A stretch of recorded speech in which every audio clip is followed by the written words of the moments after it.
So the story of this piece, Beethoven Feeling the Music, it's a story that means a lot to me. Part of Beethoven's legend is that he would remove the legs from the piano so he could feel the vibration through the floor. And the imagery of that really captured me as I imagined it, as I read about it. Thinking of Beethoven going through all of that. Of course, he started doing that because he started going deaf in his early 20s. There's a story about him walking down the streets of Bonn, Germany, where he lived at the time, and looking up at the bell towers as they started to ring, and then he sees all the birds flying out, and he realized he couldn't hear it. And so I imagine like that moment of just fear and grief over the loss of a connection to his prime love, his main gift. And then keep reading about it and keep getting into his story, and you find out that in 1803 he wrote what's known as the Heiligenstadt Testament, which was a suicide letter to his brother. And it was just this heart-wrenching letter, the parts that I read of it.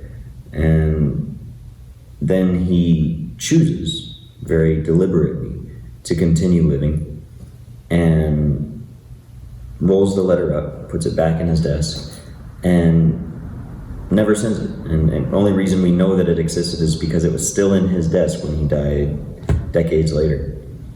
And in 1810, he writes what, in reference to that period of his life, that dark period, he writes one of my all-time favorite quotes. He wrote, "Had I not read somewhere that a man should not voluntarily quit this life, so long as he could still perform a good deed, I would have left this earth long ago and by my own hand at that.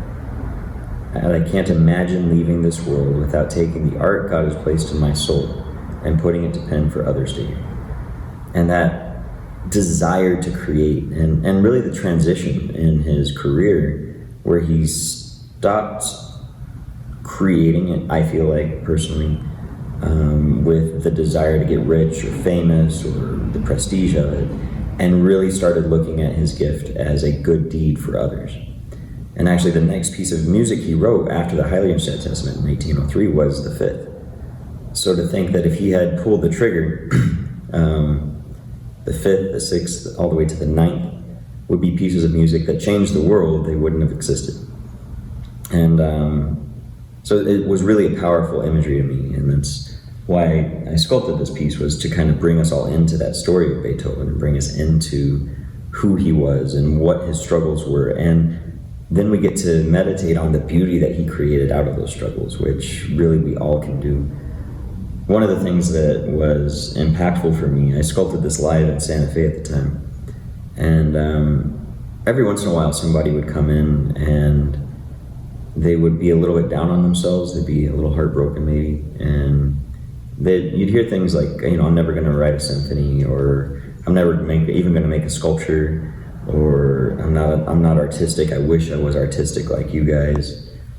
And it took me a little while to realize it, but when you really think of this quote where it says, "Had I not read somewhere that a man should not voluntarily quit this life, so long as he could still perform a good deed, I would have died long ago and by my own hand at that." So on some cosmic level, some beautifully spiritual, passionate level, the person who had the kindness to put that good, kind sentence out into the world, that may be the only good deed that person ever did. We don't know who wrote it.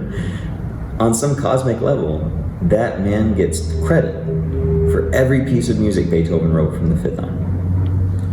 And so this piece isn't just a reminder to pursue mastery. It isn't just a reminder of music or the times we visited Europe or the passion of an artist. It's all those things, but more than anything, it's about the pursuit of good deeds in life, and whatever your good deeds can be they artistic, be they in writing, be they in just finding somebody on the street that you say something kind to. So thank you for enjoying the piece. Thank you to all of my collectors who have made it a part of their collection, and I look forward to showing you more pieces like it in the future.